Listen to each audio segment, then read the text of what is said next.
T-minus 3, 2, 1,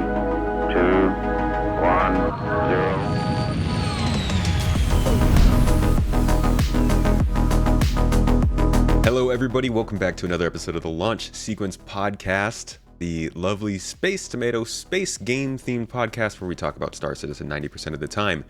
Ad-free, thanks to our supporters, and every week, thanks to our lovely guests like today, we have R3vak on, who's actually, you've been on here before. It's been a little while, but thanks for joining me again. Has it? Are you sure? We did something. Yeah, you did one on my channel. Okay, was that it? I see. Yeah, we sat down for the show. Yeah. That was how long ago was that? 2 years? God, that was about 3. I think it was towards the start of COVID. But I was interviewing you about your time, like how you became a creator. Right. And I had just started back then. Man, Yeah. I can't believe that was 3 years ago, dude. Well, I'm glad to finally have you on the show to sit down and talk about Star Citizen from your own perspective. You've taken a bit of a break over the last few years, and you're starting to kind of trickle back into the game, right? Yeah, that's correct. And thank you very much for having me on. Of course. And having this sort of opinion. I know that, of course, the Star Citizen community themselves are very dedicated. And I'm looking forward to trying to give that perspective of somebody who has taken a break and wants to come back. Yeah, that's a useful perspective. A lot of people find themselves playing the game and then asking themselves why they're still playing, and sometimes it's better to just put it down and wait until it's over, or not over, but further along. Before we dive into Star Citizen though, I would like to hear kind of about how you got into the game itself, because you didn't start with Star Citizen, right? In terms of making your own content. I kind of did at points. I've had various different channels and created various different things. Like I went to university and did film and television studies, so I've done projects and everything along those lines before. But for my current channel, Star Citizen was kind of the first thing that I did. In terms of the game, I backed it back in 2017, 2018, and I really got into it in 2019 before you could even go hand mining. Like the only thing you could really do is fly around, do a little bit of trading, do some bounty hunting, and that's not too dissimilar of what everybody does to make money nowadays. Yeah. From what I've seen and everything along those lines. So it was very much a much less developed game back then. I remember the first time I ever logged into Star Citizen, you couldn't leave the hangar. You could only get into a ship and sit in it.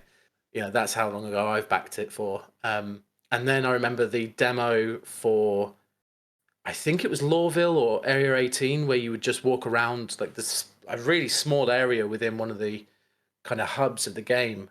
And then, of course, took a long break, didn't even remember Star Citizen, and I started back when we had loads of different planets. I think we were missing microtech at the time, and you couldn't do any mining whatsoever. You could just land on planets and go and trade and stuff along those lines. But yeah, I've been around for a while when it comes to Star Citizen. Yeah. And what other games do you usually play? Like, are you mostly a space sim kind of person, or did you come from a completely different genre? No, so I only really got into PC gaming for the competitive side. So I played a lot of like League of Legends, Counter-Strike, all of those kind of games, those really high skill ceiling competitive games. And I think I was just looking for something a little bit different. I've always been a big fan of RPGs. You take your Bethesdas as well. I always loved my single player gaming, and I've always wanted to have that level of immersion that you get from quite a lot of those games. Yeah, you've got the competitive side of it, but when I'm by myself and I just want to be lost in a world, and Star Citizen did that for me, and that's one of the main reasons why I moved straight into it. I think, if I'm being completely honest, it's the trains in Lawville. Just standing on a train and going from one platform to another, it blew my mind. Yeah. For how immersive that was. And you take these different RPGs, playing games like Skyrim and Fallout and stuff like that, and you just feel like you're living in that world. Quick take. Do you still like the train rides? Yeah, I love them. Cool. Okay. Does that make me sad? No, I just wanted to, because some people get over it. I still find it a novel experience to ride the train in a game, I don't have a problem with it. I think it's just a small part of the rest of the big time sink it takes me to get somewhere. But I know some people find it annoying now. You mentioned RPGs a lot, and for those who listen to this podcast a lot, we talk with every guest about where they come from. I myself explain a lot of the times that I come from RPGs, and it is so much more common than I think people would think from an MMO like this, a hardcore MMO like this. How many of us come from RPGs, come from a console background, come from just using controllers in single player games? But the things that connect you, it sounds like you're saying are the immersiveness, the interactiveness, which I think is something that kind of comes from RPGs. That sort of feeling of interacting with the world and seeing your character change. Do you think that Star Citizen could suffer from not having those RPG elements of like character skills? Not to get off topic, but No, I do think it could. I mean, and that's the whole pull, right? Is it's supposed to be as realistic's the wrong word, but immersive as possible, right? So I get what you mean. The train rides can be quite annoying because they are such a time sink, but they're super immersive. You having to physically go from one place to another because you can't walk there because of how big the area is. Like it gives you that at the moment fake sense of scale, and I think that's what a lot of people love within RPGs. Is you're right, the interaction with the world, going me deciding to go down to a planet, begin mining, or get something that's there, go to an outpost, anything along those lines, is not just too dissimilar from other games. Oh, I want to go to this location, do this for this particular reason, come back with whatever the spoils of usually the war or whatever's going on there, whatever I've murdered at the time. But I get all of that from Star Citizen, and I feel like that's what a lot of people also love about the game. It's a level of immersion. It's I want to go here and do this because I can, because it's available to me. And if they strip that back, I feel like it could be detrimental. I mean, how excited are we as a community for stuff like the engineering gameplay, for how detailed that is? That level yeah, of immersion is again another reason why I got into Star Citizen, probably why a lot of people did as well. I don't have to be a pilot if I don't want to be a pilot. I can yeah. go be an engineer. That is a topic. Honestly, you just saying that might make me derail the whole podcast because that's a really important topic. That you don't have to do the things that are coming to this game, and that's something that really needs to be nailed home with engineering. Like you said, a lot of us are excited for engineering, but a lot of people are like, I will not play this because I don't want to deal with this. And it's like, okay, then don't. But And that's fine. That's the can't. whole beauty of Star Yeah. Citizen, right? I mean, I'm sure there's going to be players out there who don't want to have anything to do with ships. They want to be ground assault. I want to pick up a gun. I'm going to go in that transport vessel, and they're going to take me to where I need to shoot the things. That's the beauty of Star Citizen. Yeah. So what brought you back? You've been taking a break over some time, and you said you kind of jumped back in mid last year, but really now that you're getting back in this first quarter 2024, what is it that's bringing you in? CitizenCon. I mean, CitizenCon really showed off so much, and I think the biggest difference between previous CitizenCons and this one is how quickly they've implemented things from it, and that's such a big thing for me because I'm sat there playing the game, and there's so many bugs, there's so many issues, there's so many promises, and it's very frustrating to play. And then when you're seeing how they're doing it now, where they're really pushing updates since Squadron 42 had been kind of moved past and they moved a lot of the team over, it seems like that's had an immediate impact. And we've had so many different updates, and being able to see the systems that are coming in place, like the server meshing system, which people were speculating wouldn't be possible. It was close to an impossible job, and they've actually shown it live in CitizenCon. It just amps it up for me again. The same thing happened back with the economy system when they showed that in CitizenCon. Was it 2 years ago? A year ago? It's been several different years. Yeah. That it just pulls me back in every single time. That system's amazing. That's going to absolutely be life changing. Let's get back into the game. Oh shit, they've still not done the star map. Yeah, or the economy. I think the economy is one of the things that's really hurting. But Yeah. the speed up over these last, honestly, I feel it's been the last maybe year or two now, has really become more noticeable. And I think it's going to become more so, after next week when we see what kind of stuff they can actually plan out for this year. But for you, it really comes down to the fact that, or rather, it comes down to you were taking a break because did you just not feel like the game was moving anywhere fast enough?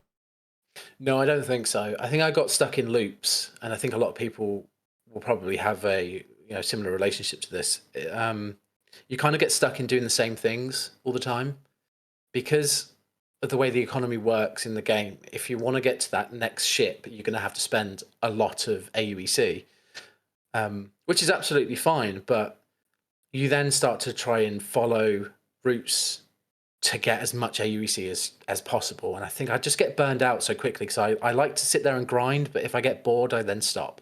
I'm Did terrible at it for games. you feel like you got more focused on making the money rather than having fun? Exactly that. Yeah. Do you ever join in with a group? I do occasionally. I have people who come and join me to play, but not a large scale group. And every time that I've tried, things have always gotten in the way. I think the last time I tried to play in a really large group were when we had that wave of 40k errors about a year ago, and it just after Oh 20 boy. 30 minutes it was 30k. I said 40k, didn't I? 30k, 30k, 30k, and it was just a nightmare. Yeah, that's not a good time to start playing again. No, it wasn't. And we're trying to get like groups of 40 people into a server, and it just wasn't working. That'll hurt. Yeah. I find that the group gameplay really helps with the experience because you don't really worry too much about the money. You end up making so much that when you split it amongst the whole group, it's just a nice addition to your bank. Yeah, like playing with an org seems to be the best way to experience Star Citizen so far. And honestly, I think that's part of why people think it's a little less casual friendly. I mean, like you said, there weren't many things for you to do. And when somebody gets bored with something, they want an easy way to get into something else. And if you don't have a group or you don't have a mission made for that something else, the game doesn't really guide you to that. Do you feel like there just hasn't been enough to do in the game and now there is? Or do you think there's still a ways away from that? Because even if they add engineering, there might not be in all the ships. It might not be fully complete. You know how they kind of release features and they're not fully there. Do you feel like you're coming back and this is actually the right time for everybody to come back, or there's still some time to go? I still think there's some time to go. I think one of the biggest factors is going to be new areas. I mean, if people are a returning player and they've been in the Stanton system for years, they're going to know what to do, where to go, and all that stuff. And that's where Pyro is going to make such a big difference. I know we've had a bit of a playtest with Pyro. I got into that playtest. That's when I was playing a little bit towards the back end of last year because it's something completely new and something that no one's experienced. I feel like when those systems are seamless, that's probably going to be the best time to get involved back into the game. But I feel like people are going to go back to what they used to. This is how I used to play a year ago. This is how I know I'll make some money. Nobody's online. I'm going to do this for 3 hours. I'm bored. I don't want to play anymore. That's a vicious cycle for somebody who has got can go play something else, or whose friends have been playing all day and no longer want to play. Like that, Yeah. there's the kind of vicious cycle. Let's talk about that something else real quick. What have you been playing in the meantime when you gave Star Citizen a break? Ooh. So the easy answer is Escape from Tarkov. Um, I I'm very into like those games that are being developed and following that development on. Is another reason why Star Citizen was so prevalent for me. It's why I speak a lot about games like Ashes of Creation Hmm. as well, and V Rising, stuff like that. And Escape from Tarkov is one of those. It's still a being developed game, but the level of immersion of that game is what pulled me into it, and I play that more than anything else. Even when I was playing Star Citizen as much as I was, Escape from Tarkov was always the one game I was going back to. Um, and that's for various different reasons. They updated it every 6 months. They completely wiped the game, so everybody started from level one. But it was so intricate, and there was so much to do in terms of you've got your questing, you've got your different gun mechanics and everything along those lines, a lot of what Star Citizen is kind of following through on, it just kept pulling me back to it. And I would say that's probably the main thing that I was involved in. Baldur's Gate, I started from day one of early access. I played that game for 24 hours straight. And that was only Act 1, and that that didn't have any of the systems that it's got now. It was a very different game. Will, as a character, was very different. That game is amazing. I love that game so much, and it's just anything like that. These early access games, I think they just keep pulling me because I see the potential and I see what the teams are trying to do, and I just sit there and go, yeah, that looks amazing. I want to get involved with it. I want to try it out and give as much info back as I can to help the development where I can. Do you see, obviously there's some connection with Escape from Tarkov that we can touch on, but do you see a obvious connection for players from Baldur's Gate 3 who might be interested in Star Citizen?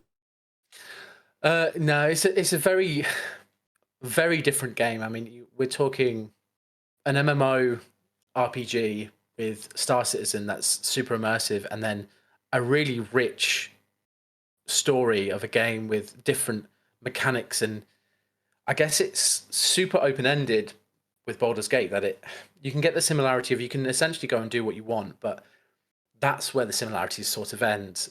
You've got a very story-driven narrative in Baldur's Gate, very deliberate characters, whereas Star Citizen is so open-ended that you can go and do anything or meet anybody, I think is the best way to go about that. And it's you're the individual who's experiencing the world, whereas with Baldur's Gate, you're experiencing it through the eyes of a different character. Mm-hmm. That's fair. So Escape from Tarkov, Baldur's Gate, was there anything else that was taking up your time? V Rising did for a little while. That was a really fun game. Mm-hmm. But that was really it, I think. Escape from Tarkov took so many hours out of me. There wasn't any time for anything else. All of these games being in a kind of similar situation to Star Citizen with their active development, how would you judge how they're doing compared to how Star Citizen is doing?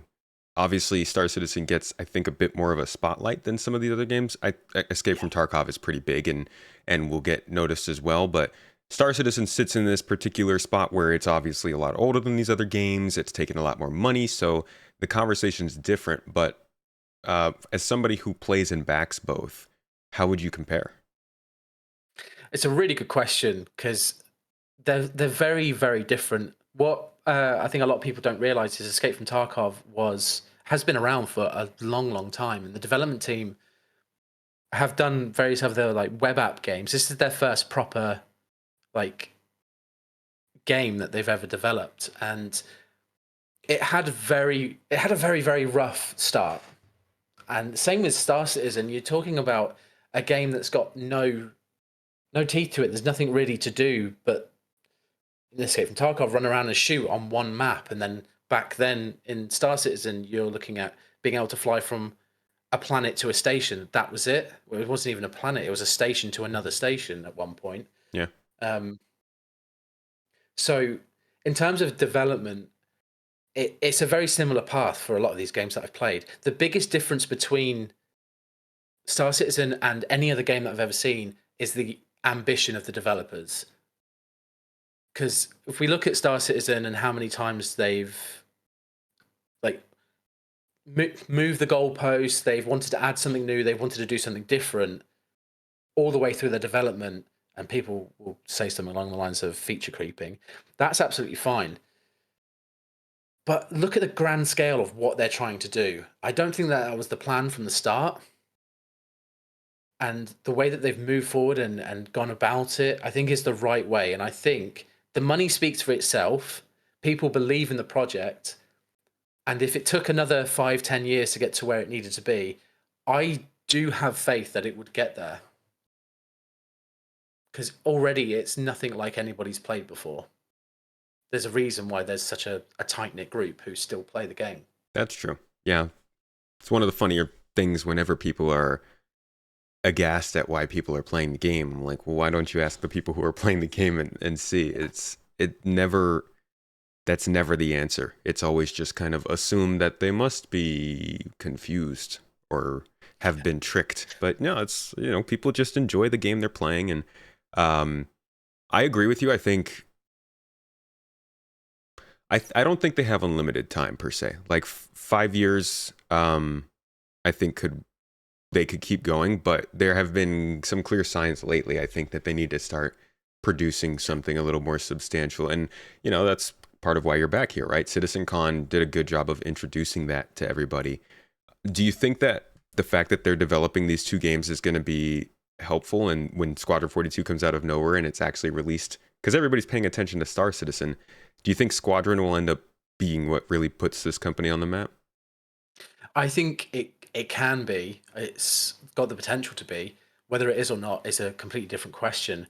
Because from what we've seen of it, and the trailer was amazing, and I'm super excited for Squadron 42. Don't get me wrong, I really can't wait to play it. But if the story's not that well kind of, laid out, and the mechanics are really awkward or it's super buggy, that can have a negative effect and impact on Star Citizen itself, on CIG, on Chris Roberts. Yeah. And there's always that concern there. I personally don't think that's going to be the case, but we won't know because we've not seen anything. As backers, we've not seen anything from Squadron 42 for years. We've seen this trailer, we've got the updates via email, but I mean, me personally, without sitting there and reading every single line or word of the Squadron 42 updates that we were getting, was it quarterly or was it monthly? I can't remember. We get the I monthly. don't know. Monthly, that's it. I don't know the project that well, Squadron 42. I know it's a single player experience. I know that it involves the various other different races, and it's all based within the UEE. But in terms of what's actually going to happen, what we're going to experience, and how open world is it going to be? Is it going to be super linear? I just don't think that these are things we all know properly. And if somebody like me who's followed the project since 2017 and keeps like going in and dipping in and seeing the game, how is anybody outside of that bubble supposed to know? I don't think anybody outside of the bubble knew of Squadron 42 until the trailer dropped. Yeah. Yeah. Well, And for the and most part, yeah. So, yeah, they've done a good job of kind of lighting the fire and letting people know it exists, but now it's time for them to put out more clarifying trailers or actual marketing pushes. Maybe that's something they're waiting for the marketing push to do, so they don't kind of burn hopefully. people out on too long a too long a timeline. We all know that Star Citizen sometimes can aim a little bit too close considering their deadlines. Oh yes, Icarus comes to mind very Yeah. much when it comes Yeah. to Star Citizen. But it can absolutely be the thing that brings people into the game and starts having trust with it for sure. If they nail Squadron 42, and then people who really enjoy that game and don't actually know about Star Citizen, you tell them there's an MMO that's based in this world with these mechanics, it will blow their mind. So Yeah. I'm really hopeful for Squadron 42. I Yeah, cannot wait to play it. I'm just thinking, imagine playing Squadron 42 and just being enthralled with the world and loving everything, and then being told that there are like 6 other star systems out there with a bunch of other things you can do that aren't military focused. I'd lose my mind. I'd lose I it. would lose That would mine. be very cool. What do you think? What do you think Squadron could do to bring players in who are maybe more casual, who wouldn't try Star Citizen? That, what is the secret power that Squadron 42 has that Star Citizen would not? So, I mean, Squadron 42 is a single price. From what we understand, it's a single price game, right? Yeah, A lot of people outside of the community really focus in on how much ships cost from they a do. pledge point of view. That's the one of the only things that they run in on. It's ship costs and it's how long the game's been in development. Um, but having a single priced single player experience in the universe will, if they market that right, that will be a game changer and it will really make a difference. I think removing it from the Robert Space Industries website, giving it its own platform and having it as a single focus would actually be a much better way to market from that point on. Because the problem is, people who hear about Squadron 42 may not hear how related it is to Star Citizen. They'll go to look for the game and they'll immediately be on the RSI website where looking it's at just Star classic with Citizen. Star Citizen. Right. And that's it's not a game like a deal breaker, sorry, but I think if they try to separate it to start with, have it within its own kind of like location, its own website, its own place that they can market it from, that might be a better solution. It would, yeah, it would make sense because you don't really want to. Star Citizen won't be in a place if Squadron 42 does come out, let's say in the next year. Star Citizen won't be in a place where it can, I think, speak for itself. I think it can speak for itself, but like as a released game, it doesn't look great. Yeah, so going to Star Citizen first at that point. How about later in the future though? Like when Star Citizen's up to par, do you think it would really matter as much? No, not at all. I'm I'm predicting it now. Like 5 years from now, when people start to get into Star Citizen, the gameplay's a lot more refined and everything along those lines, and people are coming in from Squadron 42 and experiencing the game. We're going to have this surge of people praising it. I can already see it for just how well the project's been going so far in the last 2 years, and it's going to be funny because we're going to have a lot of people going about praising it as much as possible, saying this is the one of the greatest games ever created, and those will be the same people who've been writing articles for the last 5 years saying, "Oh my god, you know, this is more than a down payment. This package that you can buy in Star Citizen is more than the average wage in the US." Like, I got married before this game was finished. yeah, well, great, my kids can play Yeah, my it. grandkids, which I Yeah, always find all of funny that because I'm stuff. just thinking, man, if my grandkids are playing this game, they did something right. If the game's still around by then, good for them. Yeah, But yeah, agreed. Squadron 42 could be a really good way into Star Citizen. How about Arena Commander? What are your thoughts on Arena Commander as a way to just kind of show your friends the game? Yeah, it needs to be focused on a lot more. I think Arena Commander gives a lot to players. One of the biggest things, and Escape from Tarkov, I can give a really good example for this as well. But one of the big things about Star Citizen is how slow it is to get into the game to do something. Um, you wake up in bed, you go down an elevator or two, you get on a train, you go up another elevator, you get your ship, you go to another elevator, you get in the ship, you wait for the doors to open, you fly off to the planet, which is flying from surface to space is one of the greatest experiences ever. But Arena Commander gives you that quick get in, get out gameplay. And that can be such a big difference. I mean, a lot of us, when I was playing it again back last year, we're getting into Arena Commander, not necessarily for dogfighting, but for just boots on the ground shooting each other. It's good fun, and I Yeah. think they need to focus a lot more on it.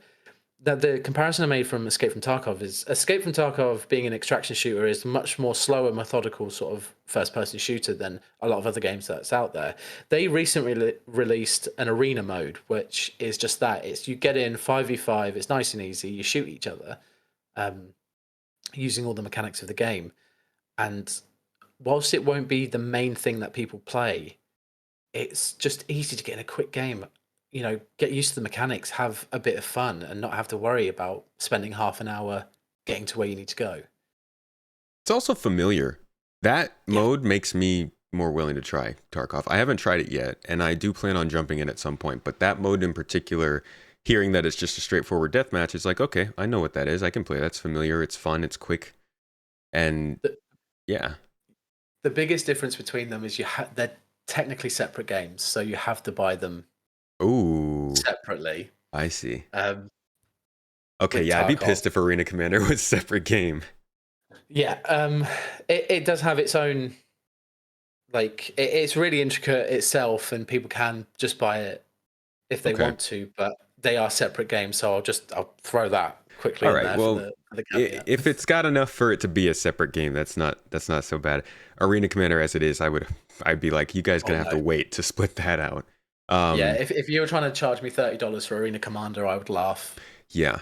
And I think what it really needs is it needs to be more than combat focused.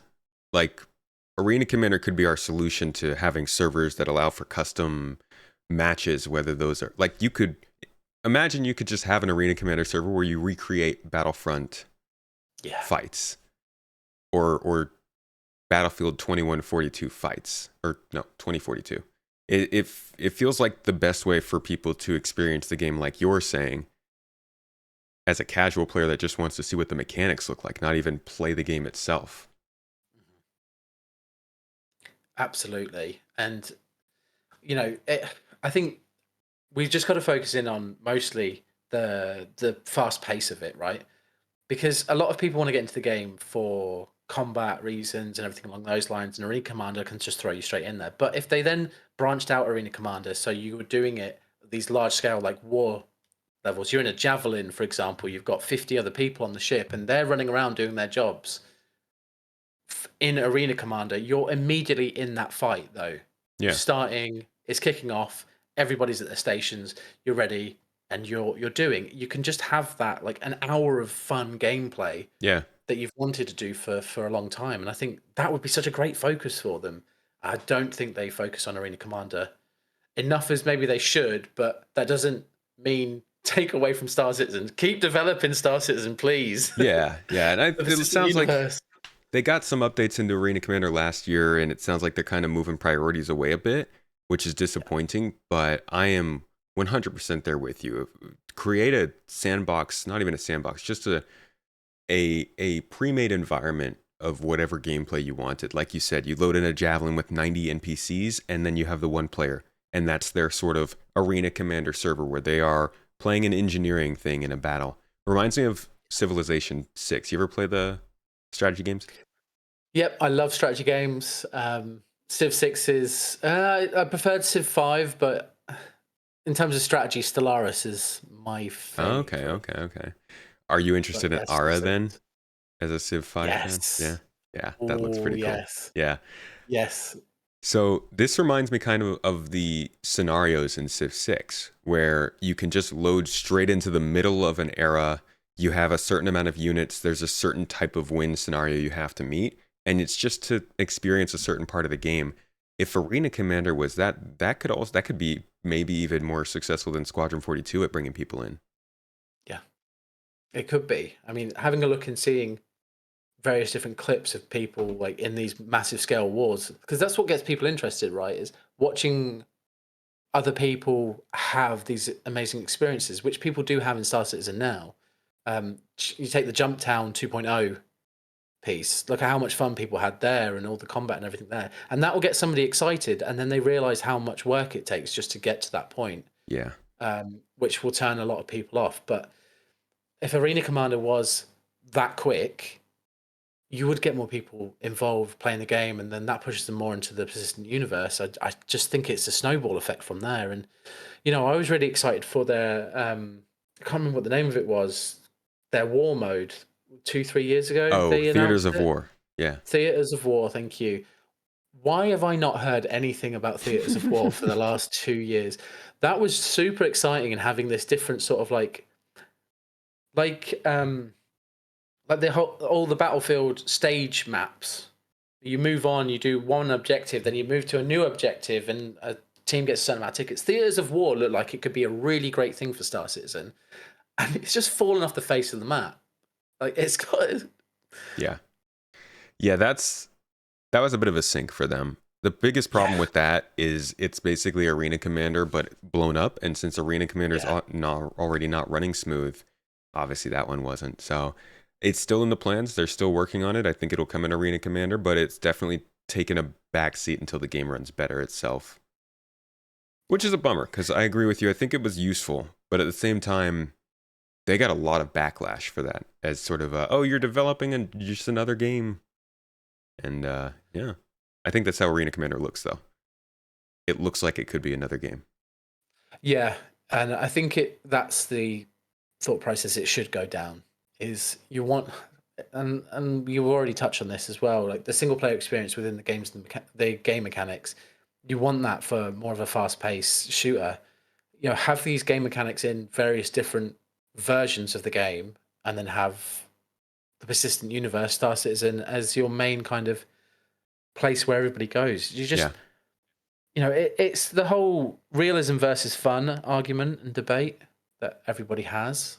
Realism is fun to a lot of people, but dying, spending half an hour getting back to a ship, to die again to a bug to then spend half an hour to get back to a ship to then die to, somebody who's really good at PvP. It's just tedious sometimes. But that's also kind of a product of the time, right? Yeah.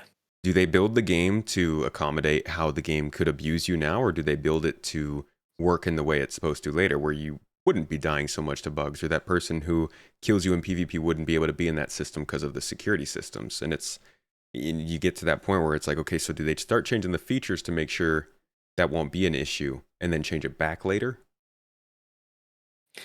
It's a good question. I think they focus on feature complete first before they do anything along those lines. At the end of the day, what brings people back more? Is it new features and features that were promised, or is it balancing?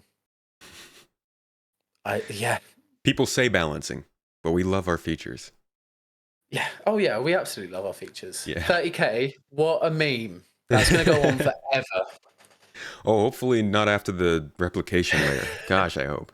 No, yeah, me too. I just mean the meme itself. We're gonna have, yeah. If this continues for 5 years and 30k's become a thing of the past, we're gonna start getting players who sit there and go, "I don't understand what 30k means. I can't wait for that." Yeah, it's going to be a back in my day situation. Oh, yeah. Let me tell you. And I've already done that on this podcast. Back in my day, we didn't even have hand mining. Yeah. Oh, boy. Klesha weren't doing prisons. You don't know a real star map until you go back to 323. Exactly. Or 322, whatever. All right. Do you play Starfield? I have played Starfield, yes.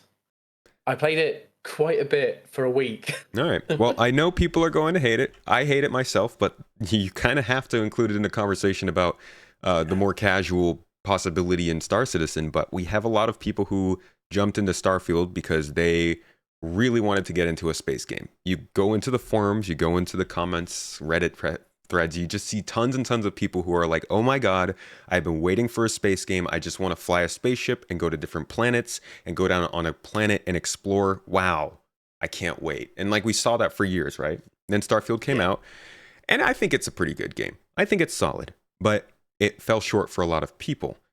Do you think Star Citizen is a realistic opportunity for a lot of those people, or just the minority of them? I think so. I think a lot of those people who wanted to play Starfield because it gave the sense of being in space and landing on planets and everything like that. And that's the biggest difference between the two of them, right? For me, is Starfield gave off this kind of sense that you could go and do whatever, and you could go and do everything, and you can go here, you can do that, and everything along those lines. But it's so choppy because of loading screens. I think that was one of the biggest things that really didn't help with Starfield. Whereas Star Citizen, of course, it's one loading screen, you're in, that's it. You're never in a loading screen again until you go back to the main menu. And I do think that a lot of people who wanted to get into Starfield to have that experience of flying a spaceship and being in space will absolutely love Star Citizen. Its mechanics, the different things you can do. Just the simple things of going to do like mining and everything like that, salvage. That I think would excite people more than kind of a Starfield vibe. But it's all the tags of the company, right? It's Bethesda. That's the reason why Starfield was as popular as it was. Oh, great. There's a space game that's coming out by a company that I know that have been very successful in the past. You ask people if they know Star Citizen. Yes, they've heard of it. Do you know Cloud Imperium Games? No, never heard of them. That's where this, big difference is. Yeah. There's a lot of things in Star Citizen that make things rough. And I imagine the way that you're saying that people would enjoy Star Citizen, you're kind of including that unsaid caveat of like with the bugs and all of that stuff. But there are also things I think in a Bethesda game that people are really drawn to. Convincing characters that you can talk to, a good amount of quests or things to do. And let's say it's kind of handholdy. It'll help you out. Those are three things that I think are really lacking in Star Citizen right now. Do you think players can look past that at this moment? I think it's tough.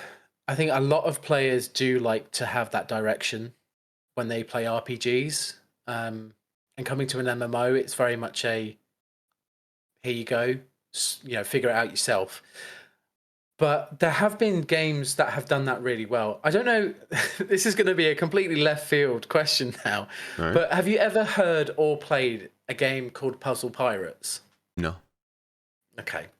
So Puzzle Pirates is an MMO. I still think it's around. It was on JavaScript, but you used to essentially you would play the game, you could join a job and you would work on behalf of the Navy, and then you would do different puzzles around the ships, which would make the ship go faster, repair quicker, and like stop it from flooding. And the game taught you all of these mechanics through that sort of the Navy system.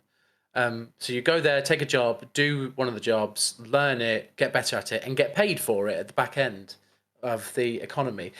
But then the entire economy is completely player driven. So the further you got into that game, the more complicated it got, to points where groups of people, like organizations and Star Citizen, were going to war with each other to own islands and own the production lines of those islands. That's God, I how love that. intricate it got. And that's, I can pull so many comparisons. I think Puzzle Pirates really, for me, is the game that I've experienced that's the most like Star Citizen's potential, is player driven economy, ownership of certain locations, massive organizations that are working together or apart from one another, but also having a really easy and simple system to bring new players in. I mean, if somebody starts Star Citizen their first time, they are pushed towards like a job board and they're saying the Navy needs people to work their engineering status. They need people there for emergency services such as putting out fires. And then those things happen during their time on a ship. They get used to the general mechanics of the game, moving around. They earn money whilst doing it as well. And then that gives them the ability to meet other people because you've got other people who are also doing those jobs across the ship. And I just think that as a comparison, that's the best way to bring newer players in, is having some sort of system, even if it's going to work for a trader who's posted a job, who's an NPC, you just join their ship and go from there. Um, but whilst we don't have that at the moment, I think those RPG players who want to have an immersive experience in space will struggle. One, because there's so much negativity outside of the community, and two, it is a steep learning curve. Yeah, it really is. Even for somebody who plays the game, it's just hard to figure out everything that you need to or can do, or if something that happened is happening because of feature or because of a glitch. That's definitely rough. And I think the current state of this game for a casual player wouldn't make sense. But the direction it's going, when they do have the quest givers for this kind of stuff, when they do have the missions, like you're saying, that sort of introduce you to the gameplay, outside of the multiplayer aspect of this game, and maybe some of the more hefty features like the cargo refactors or the engineering, it does seem like the kind of an MMO that more people can get into than maybe your normal one. But I don't play that many MMOs, do you? I have done. I like Elder Scrolls Online. Like they're more your traditional Yeah. MMOs. Nothing kind of along this scale. I never tried Eve. I've always wanted to maybe get into that, but that's a steep learning curve as well. Well, I'm Um, curious. I'm curious for those other MMOs like Elder Scrolls Online. What's the kind of spread that you'd find of players playing? Would you find people who generally never try that kind of game who are willing to get into it? I think I think so.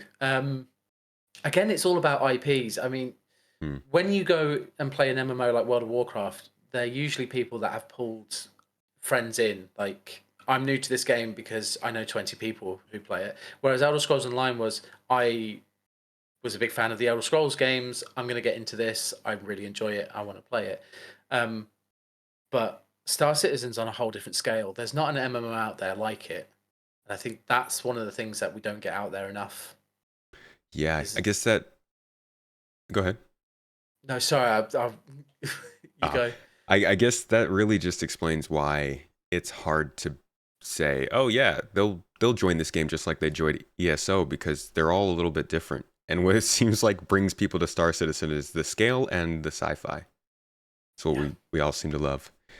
When you took a break from Star Citizen, or rather, actually, when you started to come back into Star Citizen, making more content, maybe with streams and stuff, did you notice your community mentioning or commenting about that? Were they used to it? Did they care? Not so much. I mean, there were returning people who only would come back for Star Citizen. I think you find that whenever you create across the board, anyways, you have people who watch you for a specific thing. So as I veered off and started to do different games and change my content, there were people who would pop in but wouldn't stay because they wanted to watch, Star Citizen, and that's completely understandable and completely fine. But you do get that a lot, I think, as a creator. I mean, I wasn't a big creator anyway, so I had quite a small community who I just absolutely adored, and I game hop quite a lot. I can't focus on one thing. I really can't. I've got an ADHD brain, I swear, because I can't just sit there and play the same thing for a month on end. But excuse me. But I think you do get that quite a bit, especially in those smaller communities, because people want to see you play that particular game or see what's changed, and it is tough moving from one game to another. Oh yeah, yeah, I know that. It's everybody's there for different reasons, and when you're moving to another game, there's tons of reasons for somebody to not move with you. Yes, there is. Okay, switching gears a little bit, I want to talk about how your feelings of Star Citizen have changed since you started playing until now. Have you felt like there were things that maybe frustrated you at first when you were first introduced to the game that you now kind of understand more? Yes, definitely. I think the whole movement system was very clunky back then, very difficult to kind of get used to, and just doing something as simple as trying to get into a ship, holding F to get into the menu, and when that didn't work, I think that's one of the biggest frustrations is when something doesn't work properly. Getting into a ship, starting the ship, the star map. These are all problems that have been there. I'm going to say Yeah. the star map about 7 times for the rest of the day, but these are problems that have been there since I started properly playing back in 2018, 2019. Mm-hmm. The star map's not changed since then, really. And that's one of the biggest sources of frustration for, I think, everybody. No one likes the star map. Everybody hates it. I'm so glad they're changing it. When they showed it in CitizenCon, it was the best day. We wept. Oh yes, we did. Just the tears flowed, and those sources of frustration, I think, are things that, because they've always been there, that's why I was so frustrated. Sure. Coming back and being stuck on the star map, just doing something as simple as trying to get to somewhere. It's still there. You leave this game for 5 literal years, and you come back and your worst enemy is still there waiting for you. Yep. Yeah. No, I get that. The star map is, I think, the most indicative feature of this game's development, and the reasoning behind it too. The way it makes sense for them to not go and make a new star map until their system is done, but then also depending on this system that they're building, which has taken them so many years to make, it's like that's the story of Star Citizen. Yeah. Oh, absolutely. I mean, that you nailed it there. I'd never actually thought of it in that kind of aspect. It is the story of Star Citizen. Everything you do and every place you'll go and every decision you'll ever make is from that map. That is probably the most important feature of the entire game. Yeah. Yeah. And it's good that we're finally getting it updated. It ties into so many things too. The idea of downloading maps, the idea of waypoints on the maps, sharing data from the maps, the AI pathing, and your own waypoint pathing going through those maps. There's a lot to it. Own waypoints. Oh my God. You told me that 3 years ago, you'd be able to put your own waypoint down on a planet. I would, no, you would have been lying to me. I wouldn't have believed you for a second. It's the soft launch of proper exploration gameplay. Finally, it's happening. It's happening, everyone. It's really happening. Yeah. So I think that's part of that grouping of reasons for why you find yourself coming back at this time. Yeah. Well, how about, definitely. so you mentioned the glitches, but how about design wise? Like, let's say the way that you have to put boxes in ships, or the fact, like the trains, for instance, is something that you mentioned that the game design does to differentiate itself. You like the trains, but is there anything else that you discovered not liking that you've kind of warmed up to since you've played? Um, yes. So at first, and it comes down to immersion again. At first, it was very much the waiting for the hangars to open.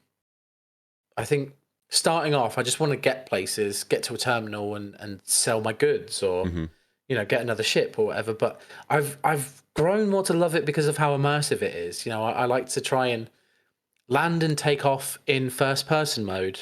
Then I fail because my ship's too big and I've slammed into the side, and I need to go third person mode to save it. um, but again, it's all immersion. I think that's just such a source of excitement to see that opening, and I could do it 100 times. But when I first started, not a chance. Especially before they changed the flight model. So back when Levski was a thing, we're going back now. Back in back his when I day. back when I were a lad, they and Levski was on there. The whole flight model had changed. And I remember taking off and just slamming straight into the wall. And the person I was playing with, who was teaching me how to play, was just crying with laughter. He couldn't stop laughing. And that's where that bit of charm came from, learning the game and going from there. It's definitely a source of frustration, but Yeah. it also makes you reminisce of, do you remember the time that I slammed straight into the Levski, Ah, hangar good before the times. doors even opened? Do you remember Oh, when we both got to a point from our from wherever we were traveling and something, we just slammed into each other by accident? Do you remember when? And here's a good one: trying to find Jump Town, and a friend of mine went, "Oh, it's next to that snowy patch over there." It's basically Hoth. It's a snow planet. yeah. Um, It's a, that it's snowy all a bit, it's snowy all patch. snow. Yeah. Good luck. There's those bits of it, and it's all the frustration, the hours and hours of frustration can then be forgotten about for that 1 hour of the most fun you've had in a game. That's what Star Citizen gives you. It's got some of the lowest of lows and the highest of highs. Hopefully they raise some of those lows. Oh yeah. Yeah, a lot of those lows come from luckily the game not being complete, and rather it just not being designed well. Because we do get a lot of time to complain when they bring something out that we don't like, which is nice. It's a nice part of being here. Um, all right. Here is, I think, the definitive question I have for this podcast for you. Do you think Star Citizen can be somebody's side game? Because it takes so much time. Yeah, it can be, depending on the person's goals. I think this is where like the grind culture will come into place. So I absolutely think you can casually play Star Citizen, um, especially as more systems come into place and as they start trying to bring new players in. Being able to just be hired as a gunner can be a very lucrative, but also a very easy to get into sort of gameplay element. But if you want to run the best org, have the most ships, have the most money, have the best loadouts for your ships and you as an individual, I think that's a different question. And I think that's what Star Citizen gives more than any other game in the world at the moment is that choice. As a casual player, I absolutely think you can just jump in, play for a couple of hours, leave, and then not have to worry again. I really do. I think it's just that simple. It's all down to individual goals, Do you think? and Do you think that the going from game is there. changing too much for somebody who jumps in maybe twice a year? Would they get just too confused, or is it still pretty easy to get back in and get comfortable quickly? I think the systems that you're used to have more or less remained the same. I think that's quite easy. I did find it really difficult to go back to mining. I think mining as a gameplay loop changed so drastically that it went from being a gameplay loop that you could do solo to then not being able to do without more than another ship or another person on a mole, to then changing up and adding more and more complication. But without researching it, the whole mining aspect is completely out of reach for new players. One, Right. because they need the ship. Two, they need to know all of the different pieces of equipment you can put on a ship now. Like it, it is very much out of reach for a lot of new players, and that was something that really confused me coming back because I used to love mining when it was super easy, super simple, and you didn't have all these attachments. And I am concerned that more and more gameplay loops will move in that direction where they become overly complicated, that they're not fun anymore. Do you feel like mining is not fun? Like even after you I learned about those attachments? Yeah, I do. I think it's very frustrating um, because it's such high risk, high reward for a new player. You put too much heat into that rock and you're going to explode. And there's other sides of it of if I know enough about the attachments, but I don't know what attachments I need, I'm never seeing the heat gauge increase. I've just traveled all that way there to find out that I've got to trial and error it, or I've got to go watch a YouTube video or do a lot more research. Like, there's the whole aspect of being able to pick it up and play. And I think if you're trying to do those things yourself, you either need other people or casuals just won't do that. So They'll avoid all of those systems. so people who are playing the game casually won't be able to get that full experience out of the gameplay. I don't believe so unless they're doing it with people who are not casuals. I think that's where the blend of MMO will come from nicely, though. Would you consider that a bad thing though? No, no, I don't. Well, I think one of my special things in gaming is being able to teach another person who's super interested in it and get them on board. And I feel like as long as there's enough for people to do it at a casual level, they can then become somebody who's hardcore into that game. You know, it's a gateway to doing that. And well, I don't know about you. Well, I know your answer to this already, but being able to teach somebody who doesn't know what the game's like and having that experience of showing them what it's like and them improving and enjoying themselves and seeing how much a game has to offer. It's just that in between. We need people through the door. We need people to experience the game, and unless they have friends or there's an easy way to hire people or get people involved in server, it's going to struggle a little bit. Yeah, For the casual gamer. that's fair. Looking at the features that we see coming in over this next year, or at least half year, and I think I sent you a few of the possibilities. What's one or two of the things that you're really looking most forward to? So, we've said it hundreds of times. Star map. Goes without saying, I would say. Without saying, the star map, the whole premise of the star map was really, really exciting. How it looked, how it felt. So I'm really excited for that, but we talked about that plenty, so I'll move on. Yeah, it's cheating. That's an easy one. We'll go for the easy one first. I think jumping from one system to another is just going to be game changing for returning players, especially. I love the jump drive system. I love that it's still planned to be interactive, right? You're still going to have to steer whilst you're in the wormhole. Yeah, believe so. That itself is a really exciting, premise. It's something that nobody's ever experienced that before within a game. You're trying to take a character through a wormhole that if you don't steer it correctly, you're going to get thrown out into space and, or you could be destroyed. It's a really interesting game mechanic that no other game really has ever done. So I'm really excited to see that. And I'm excited to see how trading changes because of that as well. And I think just multi-crew gameplay. That's the one thing that really got me into Star Citizen was whenever I was talking to a friend of mine who's been backing since 2015. Yeah, it was 2015. The whole premise of destroying the ship's engines, boarding it, taking it over, repairing it, and taking it back because that's now yours. You've claimed that ship, or having 5 people doing different jobs that make a difference to the ship. We need to adjust power to the weapons to get more damage output. We need an engineer. We need somebody who's going to put those fires out. Like, the fact that those systems are slowly coming in and we're seeing them, that Mhm. is what is super exciting to me as somebody who wants to return and wants to come back to the game, who's played it for years. Yeah, the engineering is really gonna change things around.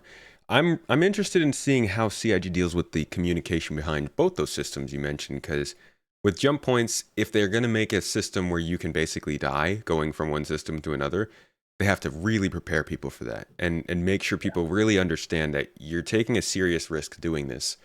And I think from what we've seen of how people treat piloting ships in the game right now, a lot of people aren't ready to accept that it might be harder than they're ready for. Same goes for something like engineering. And I'm just very curious how CIG will cram all the messaging they need to into tutorials or pop-ups or whatever they need to make sure every player that comes into the game understands these things. Yeah, and I think this is where the system I was telling you about from the other MMO comes into play. If you have a system where you're training directly with NPCs, you'll have hands-on experience of doing it, and you'll out and out get that experience. And because I know skills are a thing that are coming to the game, and I know that a lot of people are a little bit taken aback by skills. There was a lot of promises that Yeah. that would never happen, um, and I'm sure that's another topic we can talk about shortly. Sorry, I like to go off on tangents. Can you tell? Um, it's having a system like that where you're getting that hands-on experience, you're doing that yourself, can really lay that groundwork for players when they're playing by themselves, because it's a much lower risk for them doing it with the Navy or doing it with an NPC who's trying to go from one system to another than doing it with your own ship, not understanding those mechanics, and then dying in the process of going through a jump point. Like, there are systems you can implement to do that. It's just, I don't want them to go down the route of go into your Mobiglass, go into your journal, and all your information's there, because people are Right. just not going to No. read that. Yeah. Yeah. It's got to be natural. It's got to happen through missions and lore Yes. and characters that you meet. That's probably the hard part, is not just Oh throwing it yeah. all in a text log and having people read. And that's fine to start with, I think, when they're implementing these systems, like this is how you do this, but they really should be thinking about this. And I know it's difficult because there's not a lot of new players who necessarily get into the game all that much and stay there for a long time. So you've got an audience of people who know the mechanics, have played the game for so long. But I guess the question is now the time to start thinking about new players coming into the game and making it easier for them to learn the mechanics, get used to the game so that they continue playing? Or do they focus on getting feature complete, then doing that? It, it's a difficult question. And would it have been further along if they didn't release early access so early? Who knows? I think at this point, up until now, it was reasonable to not care too much about the new player experience. I think Yeah, that the new agreed. tutorials started to kick in around the right time. Maybe like 6 months earlier could have been good.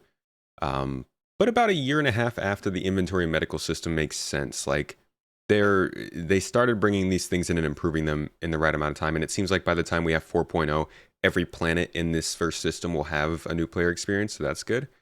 Um, but yeah, at this point, I think that they need to start dedicating more resources to making sure that, not only are there missions in the game, but there are missions geared towards actually introducing people to things. Not only are there NPCs in the game, but there are those who are meant to kind of lighten up the new player experience. They need to make this game feel good at first, because a lot of these people are going into this game with a negative first impression, just based Yeah. off of what they read or what they hear. And it's what people are looking for as well. So some of my more popular content around Star Citizen are like new player guides, stuff like how the Mobiglass works. My Mobiglass video is very out of date now, but for me, it's very popular because people don't know how to work the system. They don't know what it means. They don't know what to do. And they need to realize that there is appetite for people to try the game. They just need to be better on the tutorials. They are better than what they were 3 years ago, but there's definitely appetite for newer players to get that little bit more experience and um, be taught how to play the game. Yeah. Absolutely. Let's talk about that player skill system you brought up. I think that's a good topic Oh to yeah. kind of wrap the feature discussion up on. What are your feelings on it? So I didn't actually know it was becoming a thing until recently. I don't know if I'm that big a fan of it. I think it depends on how much it'll impact you as an individual. Is it going to be a case of I can reload faster? That's not a huge issue, but is it a case of I can relay power better? It doesn't make sense, and it really depends on how they implement that system. Do I get a 5% more speed when I'm burning my afterburners because I'm a better pilot? Shouldn't be the case. It doesn't make a lot of sense. But if it's a case of you can identify a problem quicker, or you're more reactive when it comes to turning as a pilot, and all of those things, it really does depend on how they implement it. And I like the fact that it can be different for various different people, but it, I hope it doesn't limit, because if it starts limiting people going down different paths, that's not the Star Citizen I signed up for, and a lot of people. The whole point of it was to go and do whatever you wanted to do, and if they limit those paths because of skills, I think it will just be a really bad thing for the game. Yeah, and it does sound like they're not going to go that far. It seems like they're trying to make it a sort of physical skill system, so it's all things that have to do with your body and the things you do, as opposed to like your skill with items. But I do also think it's a slippery slope, because once you get into the area of, it's no longer about the like, what if a new player joins in the game and cheeses the reload system and then comes up in a 1v1 match with somebody else who's been playing for a while, who's really good at the game, but because one person could reload faster, that's what ends up deciding the battle. It's not a bad thing, it's not a wrong thing, but it does change the way that people were thinking about Star Citizen. And it seems like something that they're bringing over from Squadron, because it maybe did well in Squadron and they want to include it for everybody else. Yeah, I think that it can work really well within Squadron because it's not impactful to anyone else around you, like any other player. So, and that's, again, this is just not knowing what Squadron's going to be like. Will this skill impact me as a player because of what I need to do later on down the game? I think with the skill system, I have the same feelings about it as the whole Squadron 42 piece. There's not enough information about it, and they kind of said it on a whim and then not giving anybody info. So people start speculating, then it Yeah. starts going out of control, and then people are sitting there going, it's going to ruin the entire game. It could really have absolutely no like impact on the game whatsoever, other than a couple of stats that I can run ever so slightly longer than you can. Or, as people probably speculate, it will have such a big impact that it just will divert people off the game. Um, I'm all for a skill system. Tarkov has quite a good skill system that does impact the game quite significantly, but they're only to people who have played it for hours and hours for that particular wipe. But that's things like metabolism skill is there. So if you eat and drink in raid, then when you have effects off of eating and drinking, like you'll get more energy off of a particular brand of fizzy drink or whatever, so you can run a little bit longer. Hmm. That effect is extended because your metabolism's so high, or your vitality is higher. So if you losing a limb, not actually cutting off the limb, like you can't use your arm, you've been shot in the arm, it's no longer usable. Yeah. You're less likely to die because of that. Like, but it's not, you're talking a small percentage, and it's not that much of a factor. If CIG can implement it in a similar system that Tarkov has done it, not as invasive, and it has those small kind of like impacts on you as a player, I think it could work really well. But if they go over that threshold and over that point and it really stops players, that's where it's going to really harm Yeah. the new player experience and the existing player experience. I think so. I'll say this. We talked about the familiarity of certain multiplayer game types earlier in this podcast. deathmatch coming to Tarkov being something that makes somebody feel maybe more comfortable jumping into the game. This skill system might do that for Star Citizen. If people jump into Star Citizen and they're like, man, I don't know what to even progress towards, I don't know what to shoot for. For some people, it's maxing out a skill. And maybe that helps with that sort of casual player experience, getting more into understanding your character. And I think the biggest excuse for this being death of a spaceman, permanently losing your character. Obviously, this would make that matter more. Yes. You know what? It would. I think that's actually a good topic to end on. Let's talk about Death of a Spaceman. For casual players, that might be one of the biggest kind of surprises in this game. People who have only just started learning about this game over the last 6 months really haven't heard much about it. But like the idea of permadeath in Star Citizen, do you think that's going to turn people off? I think it can when it's communicated in the wrong way. As we know, for anybody coming into the like calling it permadeath. Yeah, calling it permadeath is going to put people right off. And like, oh, I can Yeah. just permanently die. But look at all these bugs. Look at this problem. Look at that. Look at this. Spot on. From the outside in, it's going to be a big problem because people are going to be upset. And then there's the question of what happens to my ships? Do I lose ownership of them? Another big question mark. And I love the premise of it. I think that's one thing that games obviously will always struggle when it comes to immersion and everything along those lines is, but I've died. My character has died. But I can just go on and continue playing the game. Mm-hmm. You know, there's a lore reason behind respawning in Star Citizen, which builds that immersion out even more for me. And I love that. The fact that you're a clone and if you die more and more and more, your skills will deteriorate, or you as a clone, I guess, will deteriorate because of that. There's a lore reason, there's consequences off the back end. I love that. Will a new player coming in enjoy that? Probably not. And that's how balancing that and seeing how invasive that system will make a difference. Because if it's like 10 deaths and suddenly your character resets and you have to make a new one, that's going to be really annoying. If it's after 50, you've got some problems as your character, like you've got your knees are not very good, so falling off of something, you're at risk of injuring yourself further. That's a consequence, but it's not game changing. What if you you think that the problem people would have with remaking their character is just the fact that they have to do the work again? I think so. If you're excited to get max level on a particular skill and then you perma die. But that's the thing. So there's not really levels in Star Citizen, right? Except for this weird skill system we're hearing about. But considering that's not as big a deal, and I think, again, that's why they're putting it in so that it does start to become a bigger deal. But considering those permanent skills aren't a big deal, let's just push that aside. Do you think that casual players would have a problem with this system in the way it's being implemented, in that you're not actually losing all your stuff, you're just passing down to next of kin?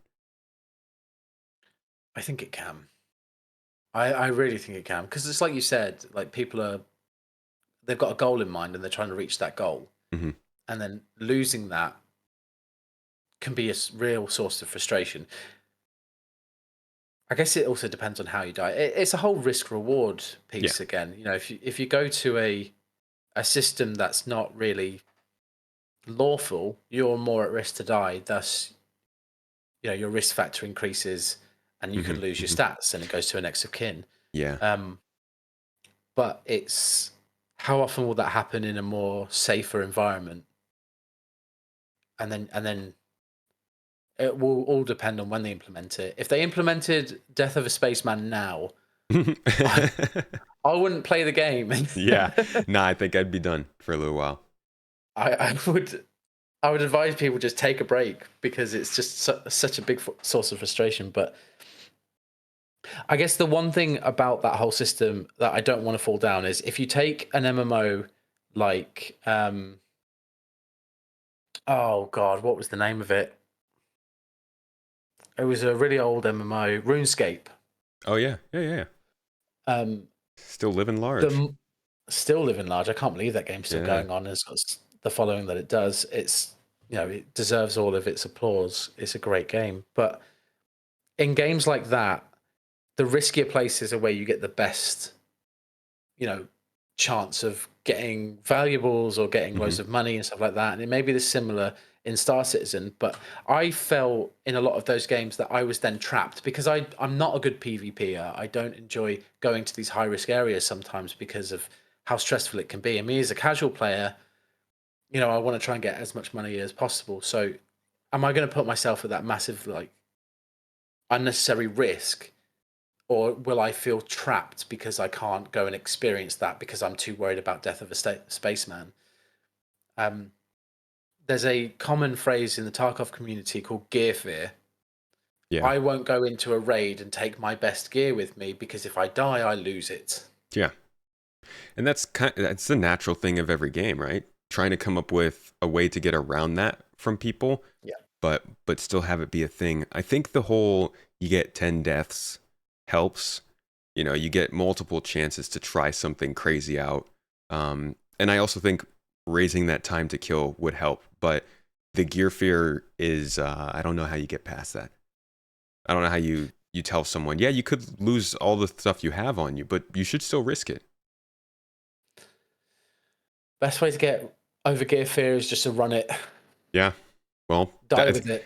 yeah, I don't know how CIG will convince all of these players to do No. that, but I'm Neither interested will in I. seeing how this game mechanic changes the way people approach all of this kind of stuff, the riskier parts of space.